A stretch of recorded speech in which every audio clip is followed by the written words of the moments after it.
Alright, everybody, it's your boy Fernie back with another edition of It Came from the 90s. Once again, dealing with another comic book straight from the 90s era. And just like the inaugural video that I did a couple of days ago, we're just going to focus on the inside of the pages, go over what's listed, look at all the nostalgia and all the unique quirks associated from the 90s.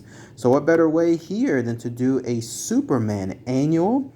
Even the word annual itself is something else pretty much straight from the 90s. And in this case, it's going to be Superman Annual number 4. So let's go ahead and let's start this here. And then we'll just go one by one on these pages and see what's up.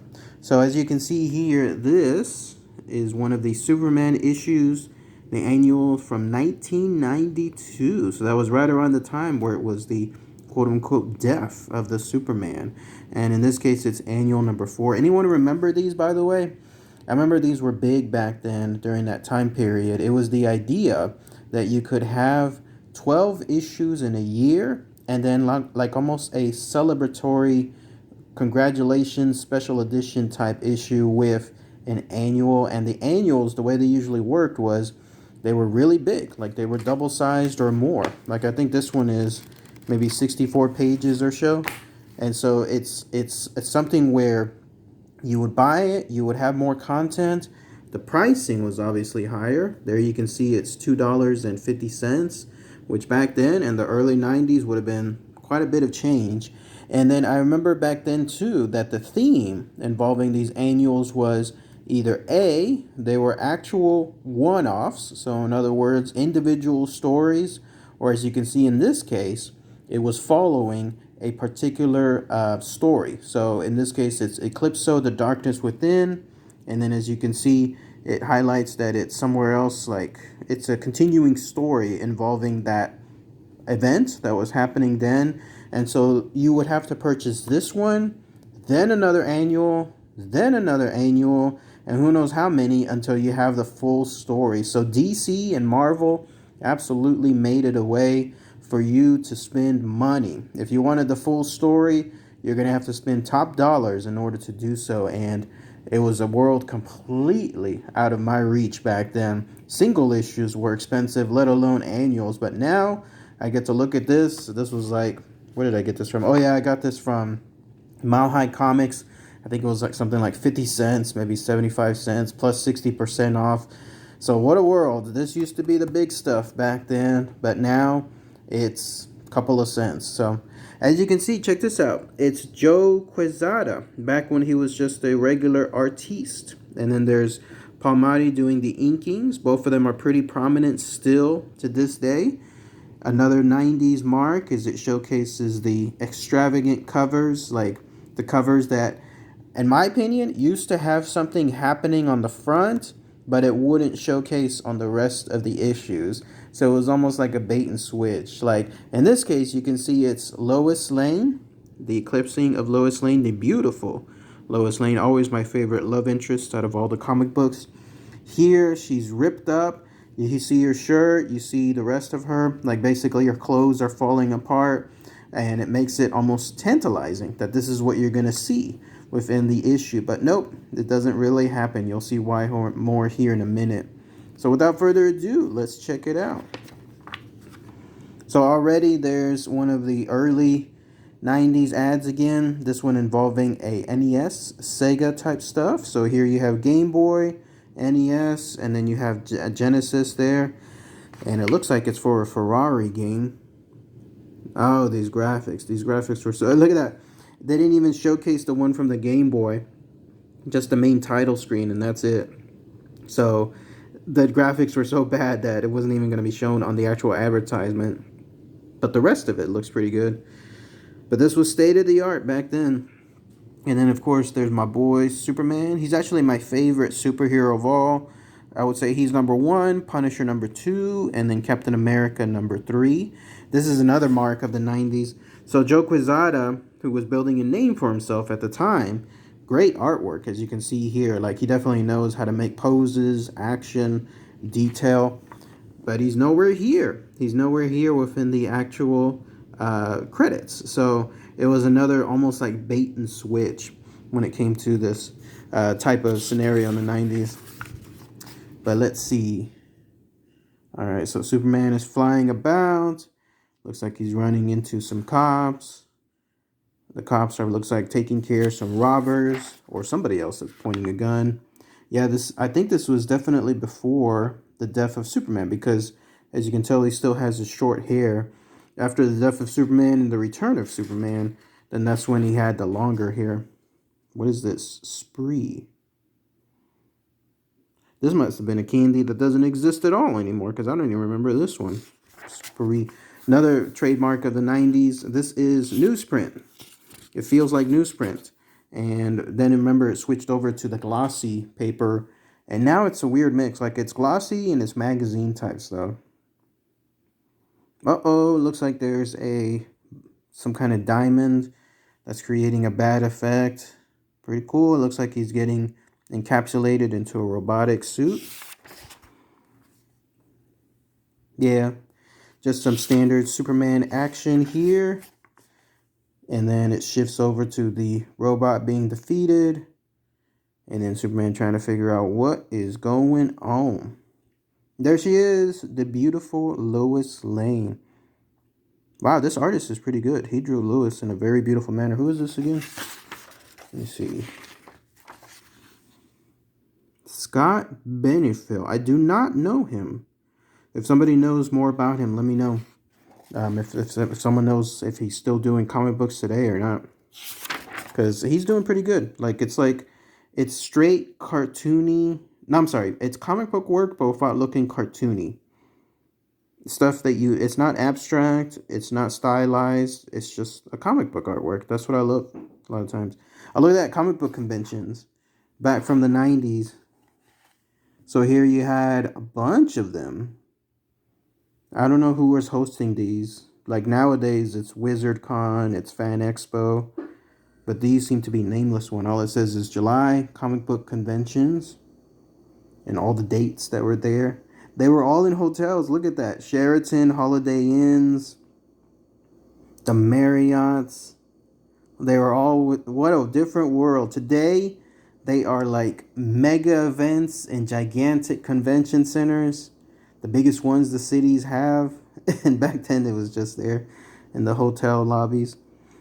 Comic books for sale, 10 for $5, 50 cents each. Look at that. And then you can get 1,000 for 300, so 30 cents each. Sold. I'll take it. We accept Visa and MasterCard. So it looks like Lois is trying to get in to that place. That old dude is not letting her. I love the simplicity of 90s comic books too. I saw this one time on a Reddit comment where it was just a set of primary colors. Like there was no shading, none of the fancy coloring works that you see today, but they made it work. Like they made it stand out. And it's definitely a hallmark to the time period back then. There she is, getting in. She doesn't like her room. Old man is going to deceive her. Look at those evil red Palpatine eyes. And then, as you can see now, it features Eclipso. So Eclipso was one of those mundane villains that I remember from way back when. And for the longest time, he was almost like a D-list villain. Probably still is, even today. But then they decided to make him for this series, the Eclipso, The Darkness Within. They decided to make him the big bad guy for these annuals. And they elevated him to almost like a Thanos-like threat. His costume looks silly, though. It still looks bad. Whatever this is that's happening to his face, obviously it's supposed to look like the eclipse of a moon. It just is bad. Doesn't look good. Green Lantern. Penguin Triumphant. Oh, I remember these. This was for the Batman Returns movie when it was coming out. There was a issue for a Penguin, and there was an issue for Catwoman. I don't see the... Oh, there she is. Catwoman. The beautiful Catwoman. Batman Gothic. Wow. What a blast from the past. I have those as well. I got those from Mile High Comics as well for like super cheap price. And here they were just being announced, just barely announced at the time. This is 92, so yeah, over 30 years ago now. It's crazy times. It's crazy how time flies. There's Eclipso with his goofy costume. I don't know who this girl is, or this guy. Uh-oh, they're about to run into some bad monsters. Look at that monster design. It reminds me of something from the world of John Carpenter, like The Thing. Looks like they're getting in trouble. She's about to be grabbed. And of course, yep, Superman comes in. Back when Superman was just Superman, right? Simple stuff back then. Oh yeah, some more of these. Speaking of Mile High Comics.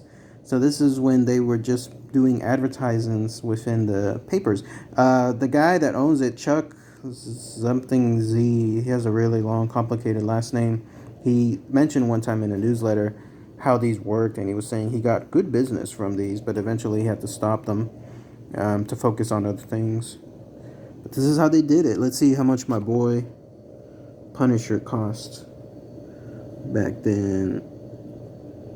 Oh, he doesn't have it. Look at that. There's no Punisher.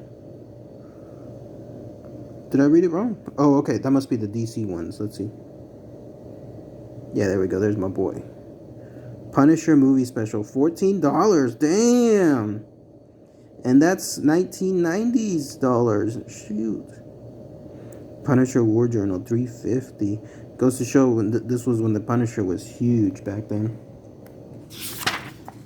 Alright. Looks like Superman is about to defeat this freakish looking monster from the world of The Thing. He's escaping back to the moon.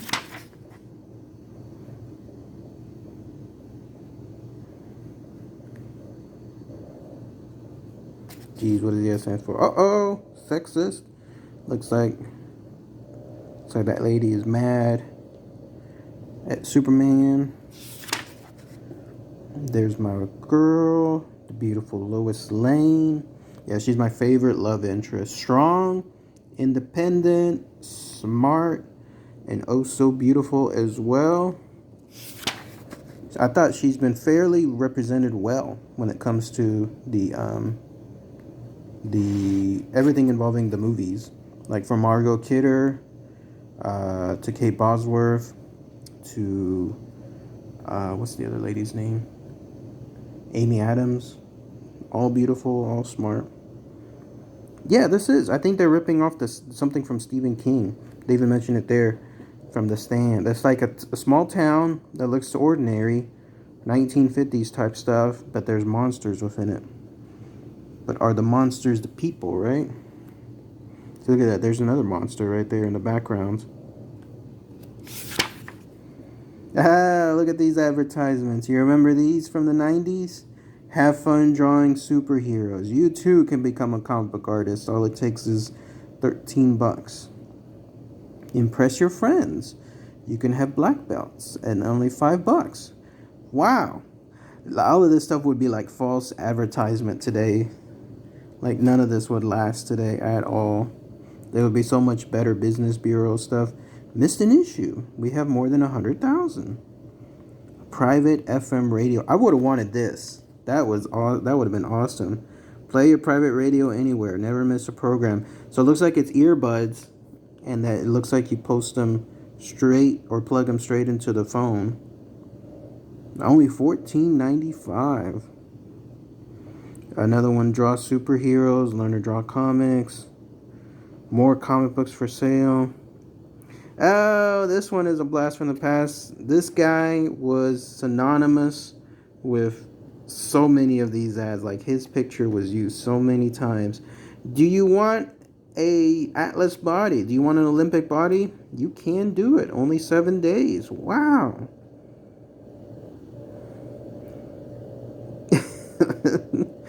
I wonder if anyone ever did an expose on this, like, because this is such a scam. It would not work today. Fingerprint kit. More comics. Oh, look at that one. Wow. You want a treasure map? It's only $3. And you can go find it and become super rich. How did these things work? How? Print, advertise. How did they not get sued into oblivion? Wow. Uh-oh, Lois got some coffee spilled into her. Ooh, he's about to reach for that. She's mad. There's that other lady, whoever she is. Superman is arriving. Looks like she's leaving angry now.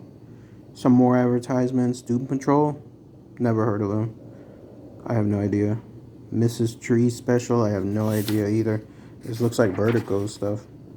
DC used to have that label there. Oh no, that's my girl. She's getting evilized. Yep. Now she's part of Eclipso's clan. It looks like it all has to do with that little trinket that she has. And it looks like the townspeople are out. Those monsters, they're out as well. And it looks like that other girl is becoming a monster too. Uh-oh. Superman's got his hands full. Ooh, she's putting up a fight too. You see, so far, you see there, like, it's promising, like, ripped shirts, ripped pants, almost in a very teasing manner. And yet, coming back over here, nothing yet. Bait and switch, right? Look at that. The monsters are out. Yep, this is straight from Stephen King. What's that movie called? Not Needful Things. Desperate Measure. No. What was it called? Or was it a John Carpenter one? I can't remember, but it was one. It was one in The Man from Madness. That's what this reminded me of, where the monsters all look like this. And that was a John Carpenter movie.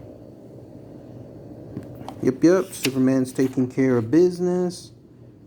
Looks like they need something that is solar, which makes sense because Eclipso is basically on the dark side of the moon. And I noticed that her hair grew out really long too. Look at that. You can subscribe to comic books back then in the 90s. You deduct $1.50 from the first title, deduct $2 every title thereafter.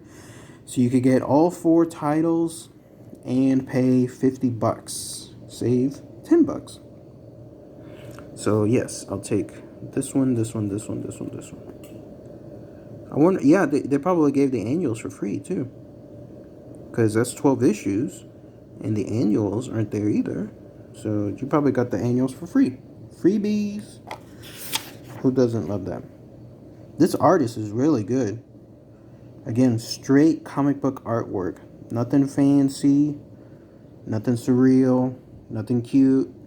Just 100% comic book art. The kind of stuff that one misses these days almost. Yep, looks like Superman defeated her. The sun just came up. Everyone is running away. The Constitution. One thing has influenced every presidential decision. The Constitution. You want a free copy? Nice. I would have ordered it back then. Love the Constitution. Love the Declaration of Independence too. Yep, Lois is coming out of it. She's back to being beautiful. Looks like Superman has rescued her. And finally, we're coming up on the last page. Sure enough, you gotta buy it to continue it. I need a better plan and some strong help. The only thing I know for sure is I have to go back and save those people. Do you want this story? Continue it with Action Comics Annual number 4. How did people afford this back then? You would have had to have bought every single annual again. And these were kids. Who's going to afford that? Sure enough, look at that. Eclipso, Darkness Within. This is all the annuals. 1, 2, 3, 4, 5, 6, 7, 8, 9, 10, 11, 12, 13, 14, 15, 16, 17, 18 annuals. Oh my goodness. 18 times $2.50, right? Holy crap. So that's what? About $40 right there? Wow. A little over, damn. And then here's another one. Superman number 70. Oh, so it's the story continues in the regular issues too. This was a huge event then. You would have had to have bought all these and the issues tied to them. This is a telltale sign of what happened to the implosion of comic books. You had a situation where it was just milking every single reader for everything possible. It's just insane. Like, it's just something where people were just getting ripped off almost. Smart Ball. I remember seeing these advertisements. Shift happens. Top Gear. All right, everyone. So that was it. It came from the 90s. Superman Annual number 4. We saw a bunch of themes still from that time period. Let me know in the comments what you guys think. Do you miss these days? Is that something you want to come back to, or is it good riddance? All right, everyone. Talk to you later. Bye.